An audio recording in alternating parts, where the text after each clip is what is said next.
চীনের দুঃখ হোয়াংহো হলে বাংলাদেশের দুঃখ যে তিস্তা তা বলাই যায়। বর্ষায় বন্যার শঙ্কা আর শুষ্কে খরার অভিশাপ।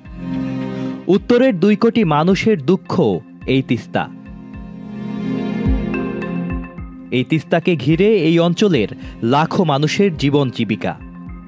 কৃষি থেকে শুরু করে জেলে সবাই এই নদীর উপর নির্ভরশীল। বছরের পর বছর এই নদী ভাঙনে সর্বশান্ত হয়েছে হাজারো মানুষ।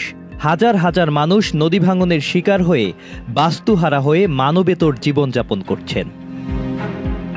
উত্তরের অবহেলিত এসব মানুষের একটাই স্বপ্ন, তিস্তা মহাপরিকল্পনা দ্রুত বাস্তবায়ন হোক। এবার সব দ্বিধা কাটিয়ে অবশেষে আলোর মুখ দেখছে তিস্তা মহাপরিকল্পনা। 10 বছর মেয়াদে 12,000 কোটি টাকার এই প্রকল্পের কাজ শুরু হবে 2026 সালের জানুয়ারিতে, যেখানে বিনিয়োগ করবে বাংলাদেশ ও চীন সরকার। এমনটাই জানিয়েছে সরকারের পরিবেশ, বন ও জলবায়ু পরিবর্তন এবং পানি সম্পদ উপদেষ্টা Syeda Rizwana Hasan.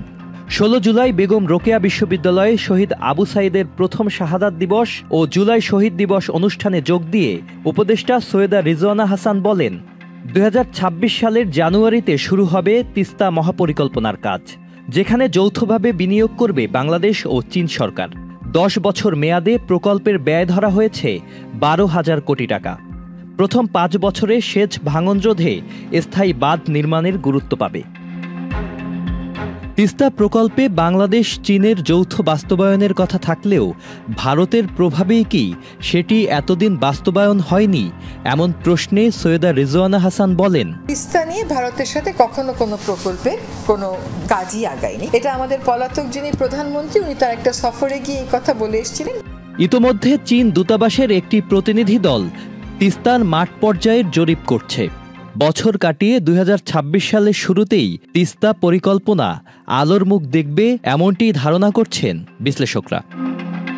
Sajid Abdullah, channel I. Bundle থাকলে প্রতি সেনমানিতে টাকা বাঁচবে।